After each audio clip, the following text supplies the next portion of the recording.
Olá, seja muito bem-vindo. Você acompanha agora as principais reportagens da semana. Vamos juntos.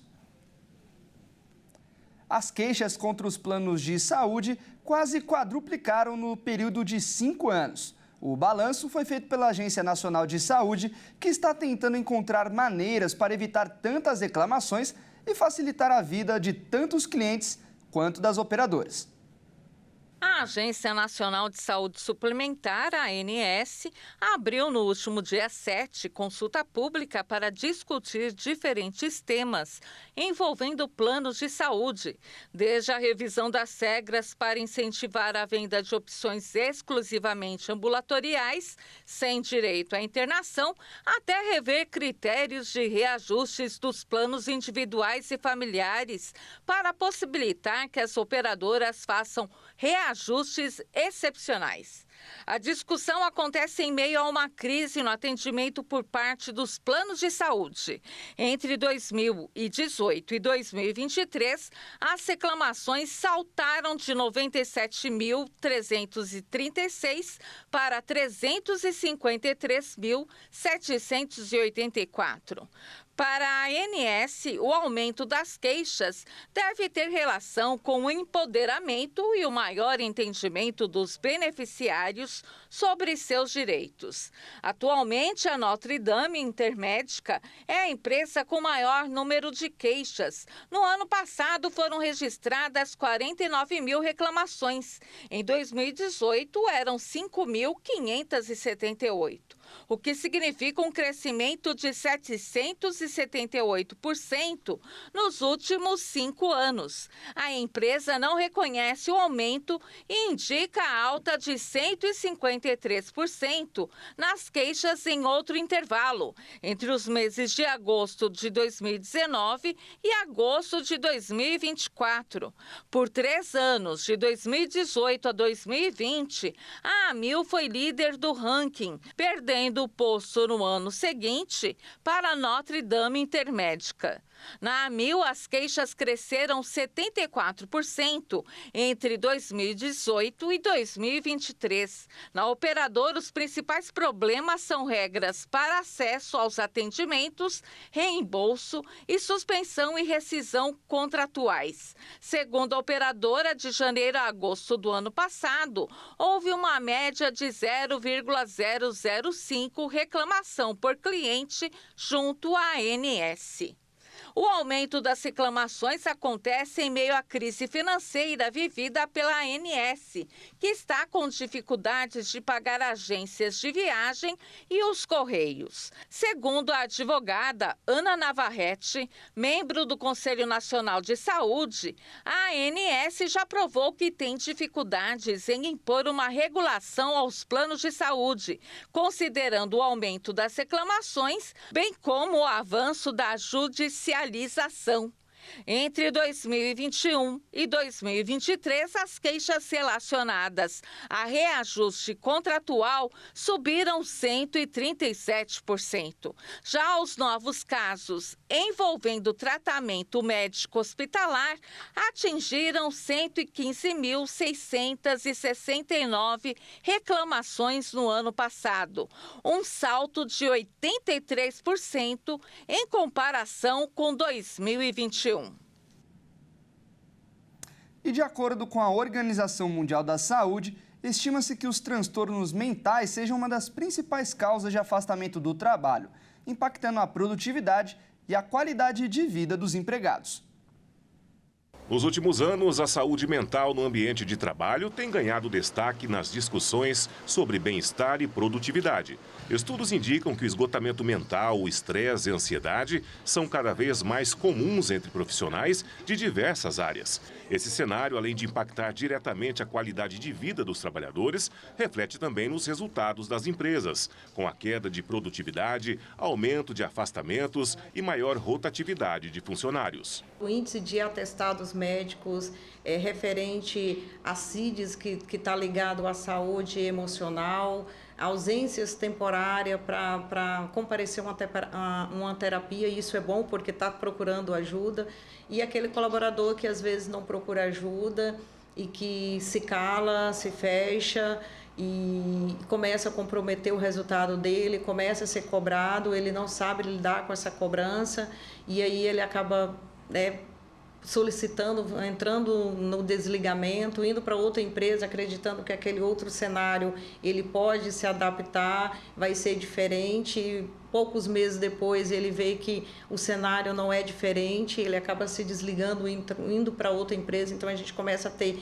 índice de turnover muito alto, índice de absenteísmo, porque aquele dia que ele não acorda bem, ele acaba apresentando um atestado ou não indo trabalhar. Zilma alerta também para a mudança de cenário entre gerações, o que reflete diretamente na maneira como as pessoas lidam com as emoções. A gente está com essa geração que elas são mais fragilizadas, emocionalmente, quando a gente fala, elas têm mais acesso a mais informações, a chuva de informações.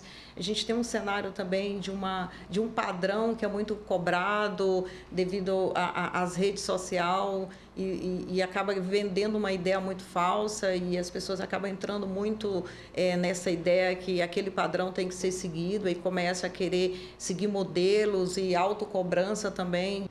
A síndrome do esgotamento profissional é definida pelo Ministério da Saúde como um distúrbio emocional com sintomas de exaustão extrema, estresse e esgotamento físico, que resultam em situações de trabalho desgastantes.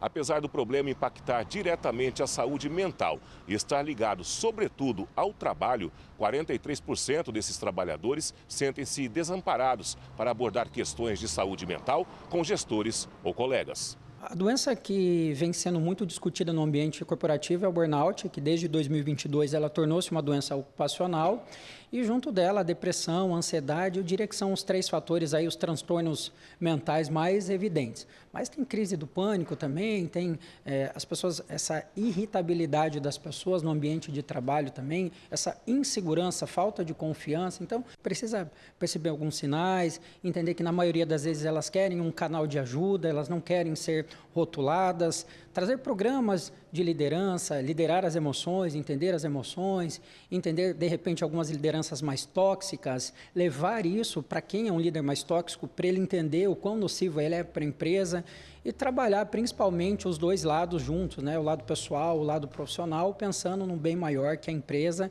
Empresas que adotam políticas voltadas à saúde mental têm demonstrado resultados positivos, tanto em termos de satisfação dos funcionários quanto em produtividade. Organizações que investem em iniciativas como terapias ocupacionais, programas de meditação e espaços de relaxamento criam um ambiente mais propício à criatividade e ao engajamento. O empresário Luiz Augusto entende a necessidade de criar esse ambiente. Em seu escritório contábil, os colaboradores podem contar com esse apoio emocional e um ambiente que aproxima a todos. Aqui no escritório a gente tem parceiros que nos ajudam a fazer essa identificação, né? Conversar com os colaboradores, uma vez identificando alguma distorção na personalidade, mudanças no humor, mudanças no comportamento, eu acho que é da nossa responsabilidade fazer um direcionamento, chamar para uma conversa de acolhimento e, posteriormente, um direcionamento para um profissional para realmente ter aí uma ajuda de alguém mais capacitado. A gente investiu nesse espaço para que o nosso colaborador, no período de almoço, ele tenha condições de ter um almoço digno, né? Ter um espaço que ele possa sentar à mesa, conversar com os colegas, né? Esquentar, fazer a alimentação dele aqui na empresa. E mais que isso, depois do almoço, ter um espaço também de descanso, né? Um colaborador bem descansado, né? Eu acho que eu acredito muito que esse descanso afeta positivamente a saúde mental dele. Promover a saúde mental no ambiente de trabalho não é apenas uma questão de bem-estar, mas uma estratégia essencial para o crescimento sustentável das organizações. Ao investir no desenvolvimento de uma cultura de acolhimento e suporte, as empresas não só melhoram o clima organizacional, mas também contribuem para o sucesso e a satisfação dos seus colaboradores. Afinal, um trabalhador saudável é um trabalhador mais produtivo e engajado. No Brasil, quase 300 pessoas perderam a visão após participarem de mutirões de cirurgias de catarata. O levantamento é baseado nos registros dos últimos 15 anos. A esperança de recuperar a visão se transformou um pesadelo para muitos. Os mutirões de cirurgias de catarata foram criados para reduzir fila de espera dos serviços de saúde e facilitar o acesso a tratamentos. Mas após a cirurgia, alguns pacientes relataram sintomas como dor intensa e infecções. Outros chegaram até mesmo a perder a visão parcial ou total. Em alguns casos mais graves, o olho foi removido. Especialistas investigam as causas e apontam para a falta de acompanhamento adequado e a realização de procedimentos em massa, sem o devido cuidado que a saúde ocular exige. O total de pessoas que perderam a visão nesses últimos 15 anos foram de 276. Segundo o Conselho Brasileiro de Oftalmologia, o SUS consegue suportar a demanda anual e não precisa acontecer mais mutirões feitos por prefeituras e estados. Atualmente, a fila de espera tem 167 mil pacientes. O Conselho também emitiu recomendações de segurança depois de 9 pessoas terem o globo ocular removido devido a infecções das cirurgias realizadas em 27 e 28 de setembro em Parelhas, no Rio Grande do Norte. A prefeitura da cidade calculou 15 pessoas com sintomas de endoftalmite, uma infecção que é combatida com o uso de antibióticos. Em 2016, em São Bernardo do Campo, 22 pacientes tiveram infecção aguda por conta de instrumentos sem esterilização adequada. Na época, a equipe médica usou o mesmo bisturi em 27 pessoas. O médico responsável recebeu a penalização apenas em setembro deste ano. A Prefeitura de São Bernardo afirmou que os pacientes cegados em 2016 continuam recebendo apoio de uma equipe de oftalmologistas, enfermeiros, fisioterapeutas, psicólogos e assistentes sociais, além de manutenção de óculos, próteses oculares e colírios. Já em 2019, 14 pessoas apresentaram complicações no Mato Grosso após um programa do governo do estado. O caso gerou processo na Justiça e pedidos de investigação pelo Ministério Público. A catarata é uma doença dos olhos que atinge a visão e a torna opaca. O guia do Conselho também indicou que os atendimentos devem ser feitos em centros cirúrgicos oftalmológicos especializados para diminuir os riscos de contaminação. Um ambiente controlado com a equipe adequada e o cuidado necessário. E uma operação da Polícia Civil do Rio de Janeiro descobriu um esquema de fraudes no Banco do Brasil. Os alvos são integrantes de uma organização criminosa especializada em invasão de dados. Policiais civis da Delegacia de Roubos e Furtos do Rio de Janeiro realizam uma operação para desarticular um esquema de fraudes bancárias. Segundo a polícia, a ação mira uma organização criminosa que invade dados, altera informações cadastrais e retira valores diretamente do Banco do Brasil.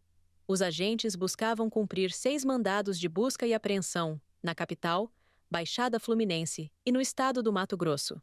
Segundo as investigações, o prejuízo causado pelo grupo seria de mais de 40 milhões de reais.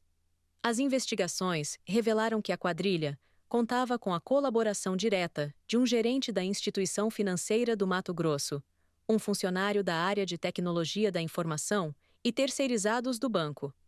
Segundo a investigação, esses colaboradores facilitavam a inserção de dados nos sistemas, permitindo que os criminosos acessassem remotamente computadores da instituição. Com isso, tinham acesso a informações sigilosas. A polícia informou que os envolvidos realizavam transações bancárias fraudulentas em nome dos clientes, cadastravam equipamentos, alteravam e modificavam dados. O Banco do Brasil colabora com a investigação de fraudes e possui processos para apuração de irregularidades envolvendo a conduta de funcionários. A instituição prevê soluções administrativas que vão desde a advertência e suspensão até destituição do cargo e demissão de colaboradores envolvidos. E já está valendo em todas as instituições financeiras o Pix Agendado Recorrente, que permite que qualquer pessoa agende pagamentos de mesmo valor para cair na conta do credor sempre no mesmo dia de cada mês.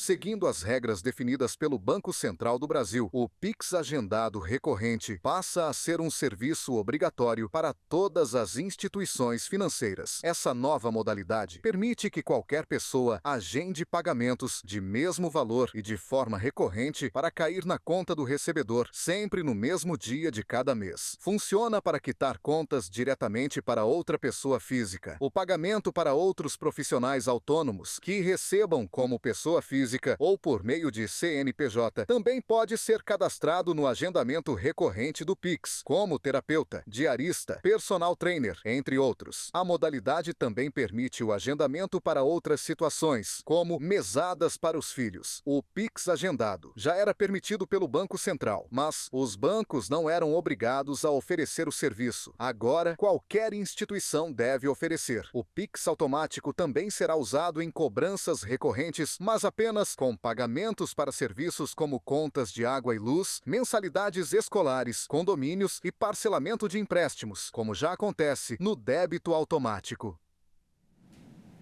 E o número de mortes de ciclistas no estado de São Paulo cresceu quase 18% entre janeiro e setembro de 2024, em comparação com o mesmo período do ano passado.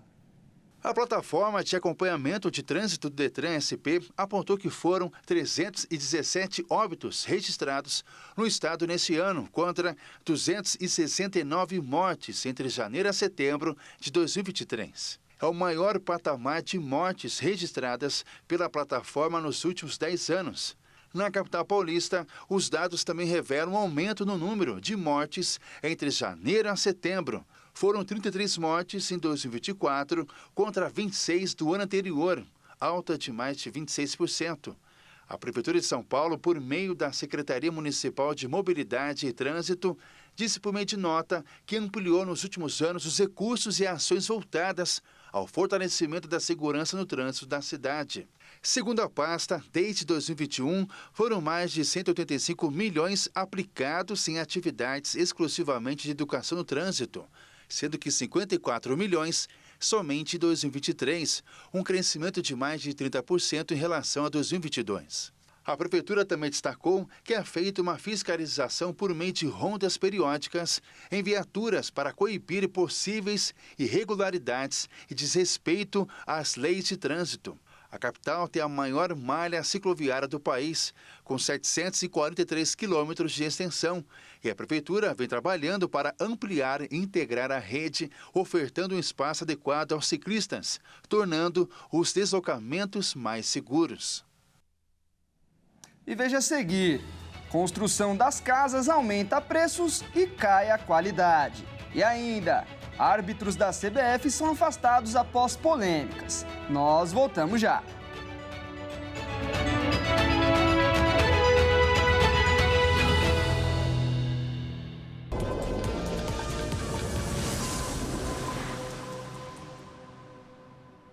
Nós estamos de volta.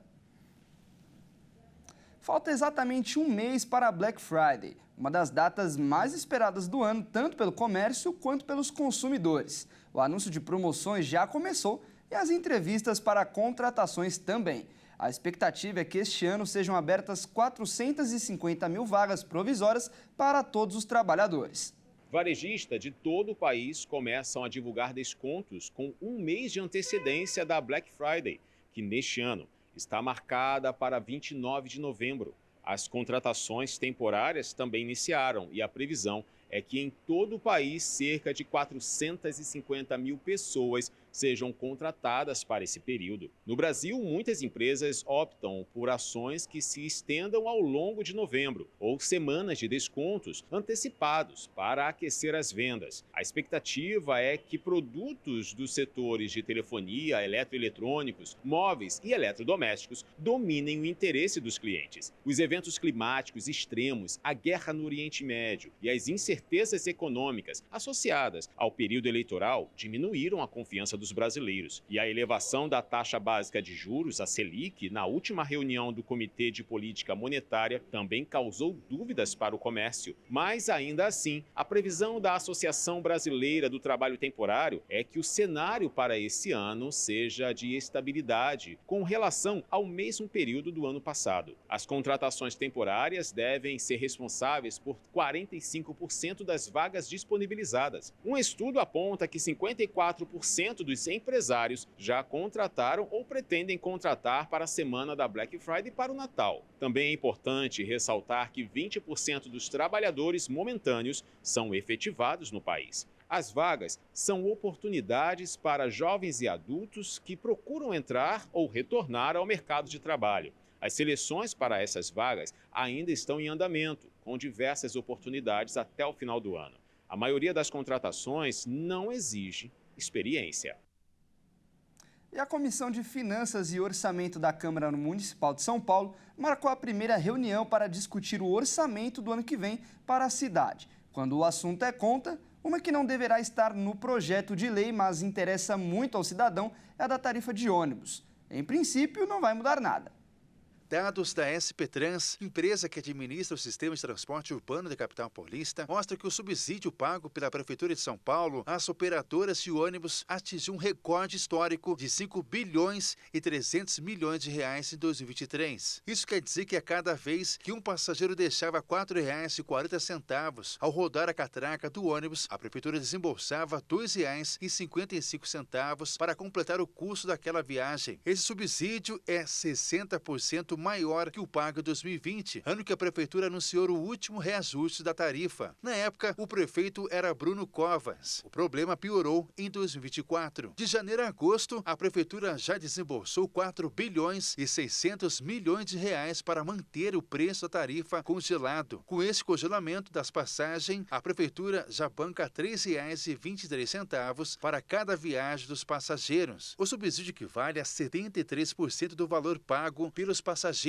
Mantendo o atual ritmo, os cofres da cidade devem desembolsar quase 7 bilhões de reais em subsídios às empresas de ônibus no fechado no ano de 2024. Eu não tenho como falar que eu não vou subir. A minha ideia, eu tenho demonstrado no 4º ano que eu estou governando a cidade, que eu mantenho as tarifas congeladas, eu reduzo impostos, é a minha forma de governar. Agora, falar que eu vou manter sem aumento para frente, eu não posso garantir isso. É a minha intenção. Garantir eu não posso, porque vai depender de inflação. Se tiver uma explosão de diesel, como é que faz? Aí eu vou ficar como mentiroso? Não posso. Mas acho que o que vale mais nesse momento, Raquel, é a forma como a gente administra com responsabilidade fiscal, fazendo aquilo que é possível e diminuindo impostos e diminuindo aquilo que é possível para as pessoas que vivem, trabalham e moram em São Paulo. A escassez de mão de obra é o fator de alta de custos da produção de novos imóveis no país. A falta de trabalhadores com experiência faz com que os profissionais capacitados fiquem cada vez mais caros ao serem contratados. E o aumento dos preços é inevitável. Mesmo com o aumento de lançamentos e a volta do crescimento no setor imobiliário, as incorporadoras, por sua vez, também passam por um processo contínuo de adaptação para atender às demandas desse público, que exigem novas tecnologias e diferenciais no condomínio.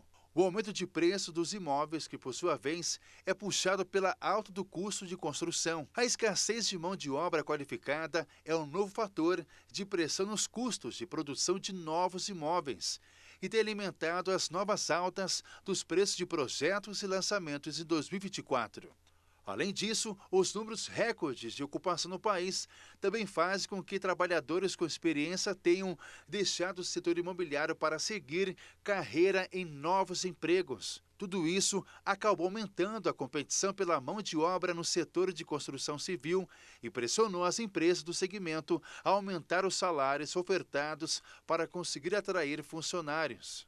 Segundo o Instituto Brasileiro de Geografia e Estatística, IBGE, por exemplo, o rendimento médio mensal das pessoas ocupadas no setor ficou em R$ 2.484 no trimestre encerrado em agosto. Dados de um levantamento de Tendências Consultoria, por exemplo, indicaram que o setor da construção civil é o que apresenta a maior rotatividade de mão de obra no Brasil.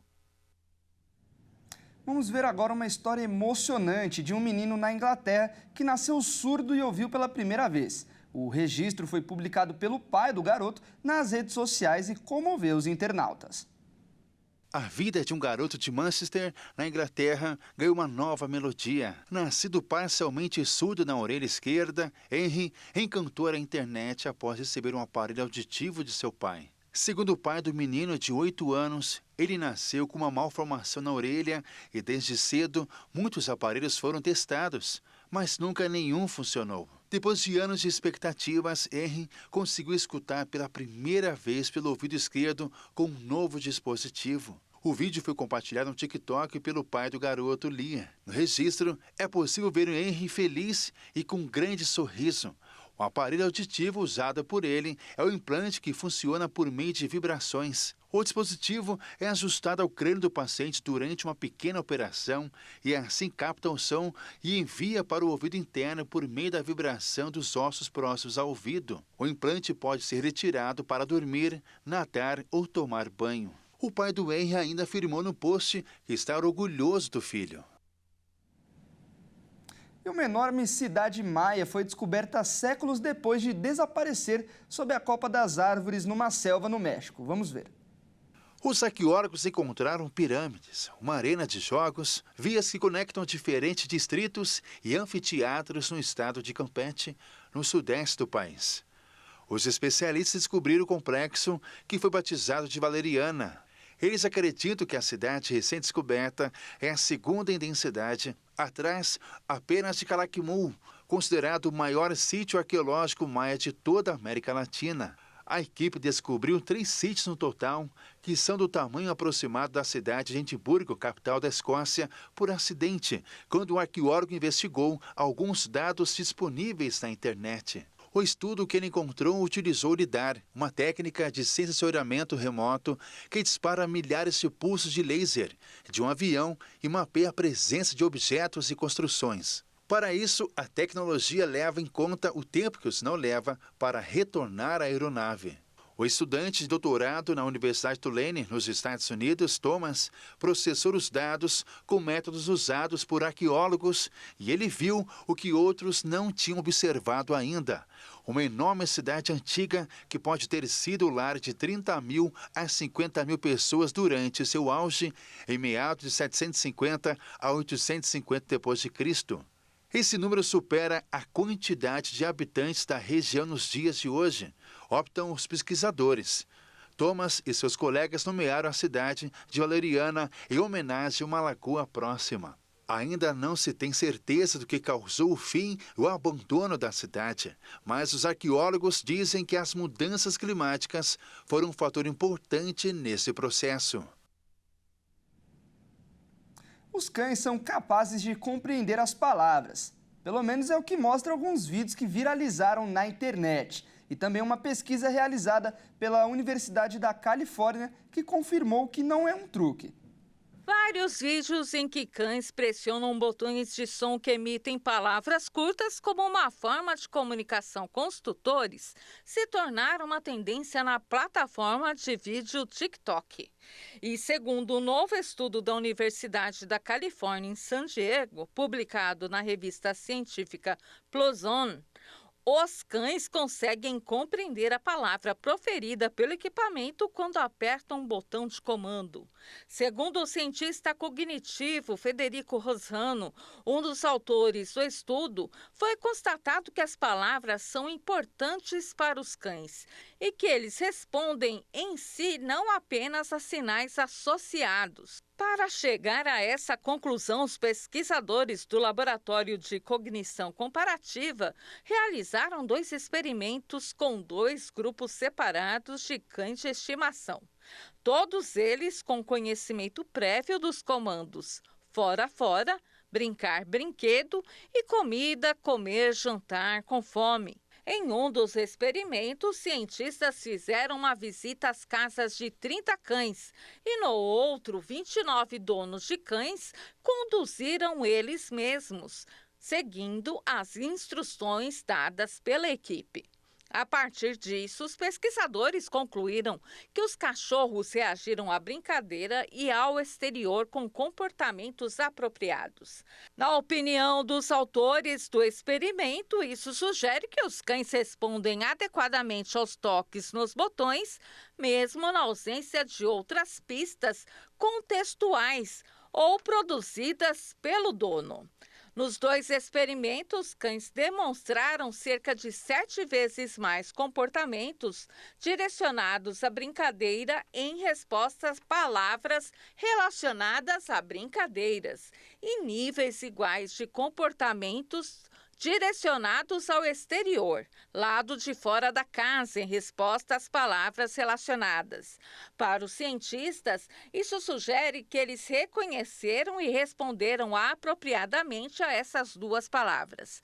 Apesar dessa conclusão, não foram encontradas evidências de que os animais responderam de forma distinta com comportamentos direcionados à comida, a palavras relacionadas à comida.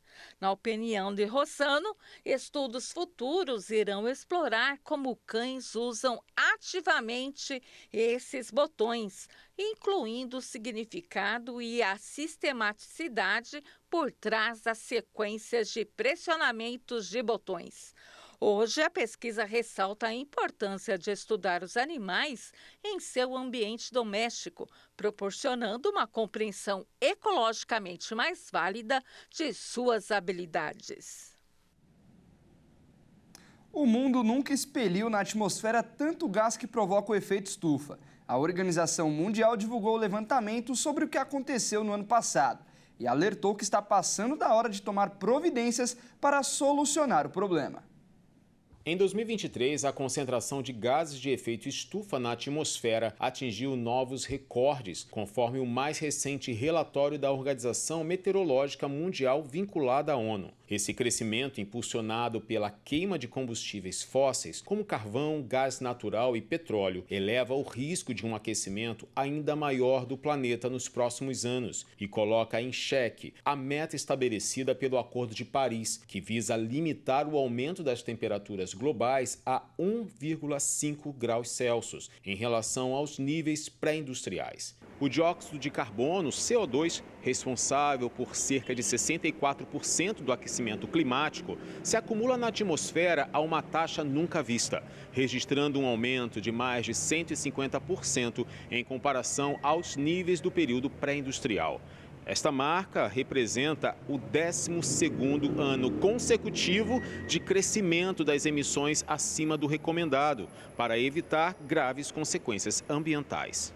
Embora a maior parte dessas emissões seja associada ao uso de combustíveis fósseis, eventos climáticos como El Niño também contribuíram para o avanço. Nos últimos meses, os impactos dos fenômenos naturais geraram condições mais secas e propícias a incêndios florestais, especialmente em regiões como o Canadá e a Austrália, que enfrentam níveis inéditos de liberação de carbono na atmosfera. A ONU alerta que o forçamento radiativo, indicador que mede o potencial de aquecimento climático causado pelos gases de efeito estufa de longa duração, subiu 51,5% entre 1990 e 2023. Esse índice sugere que a quantidade de energia retida na atmosfera também está aumentando, acelerando o ritmo das mudanças climáticas. Segundo especialistas, a última vez que a Terra experimentou uma concentração de CO2 semelhante foi há aproximadamente 5 milhões de anos, quando a temperatura média era de 2 a 3 graus Celsius mais alta e o nível do mar de 10 a 20 metros acima do atual. O relatório destaca que, embora tecnicamente ainda seja possível conter o aquecimento global a 1,5 graus Celsius, atingir essa meta depende de uma ação internacional urgente e drástica para reduzir as emissões de gases poluentes. A falta de mobilização atual torna o cenário mais difícil e coloca uma pressão crescente sobre governos e setores produtivos, a fim de que invistam em fontes de energia renovável, promovam políticas de sustentabilidade e ampliem esforços para evitar que as futuras gerações enfrentem os impactos irreversíveis da crise climática.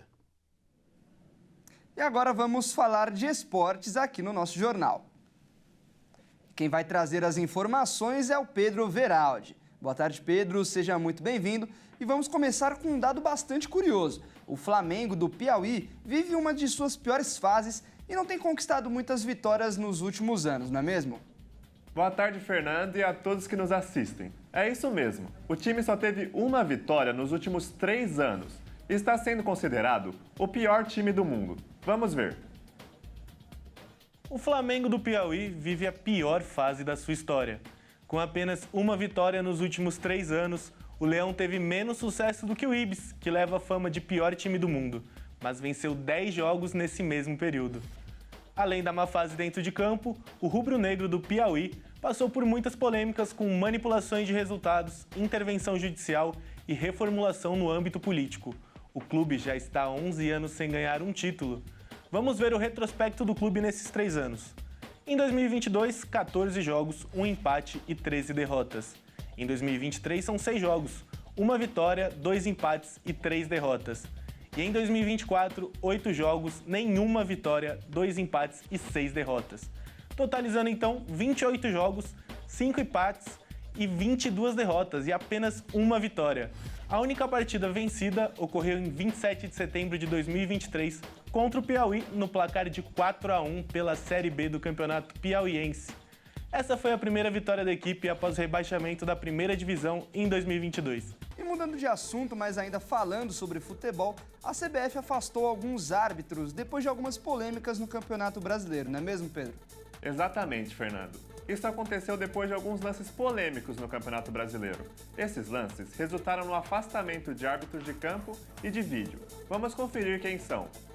Os duelos que resultaram no afastamento dos árbitros foram Palmeiras e Fortaleza, Flamengo e Juventude e também no confronto entre Vitória e Fluminense. A polêmica entre Flamengo e Juventude foi um pênalti marcado para o rubro-negro, quando a partida estava empatada em 1-1. Além disso, o clube reclama da expulsão de Nenê, que recebeu 2 cartões amarelos após reclamação. No confronto entre Palmeiras e Fortaleza, os 2 pênaltis a favor do Verdão foram motivo de reclamação, o que resultou no placar final empatado em 2-2. Já no confronto entre Vitória e Fluminense, o tricolor das Laranjeiras não concordou com a marcação de um pênalti para o time de Salvador, que venceu a partida por 2-1, marcando o gol de pênalti praticamente no último minuto de jogo. Além dos árbitros de campo, a CBF também decidiu afastar Diego Pombo Lopes, que trabalhou no Maracanã, Pablo Ramon no Allianz Parque e Rodrigo Guarizo Ferreira do Amaral e José Cláudio Rocha Filho, do confronto entre Vitória e Fluminense. Todos eles eram os responsáveis pela equipe de arbitragem no VAR. Fico por aqui, Fernando. Um bom domingo e até mais. Muito obrigado pelas informações, Pedro, e um ótimo domingo para você também.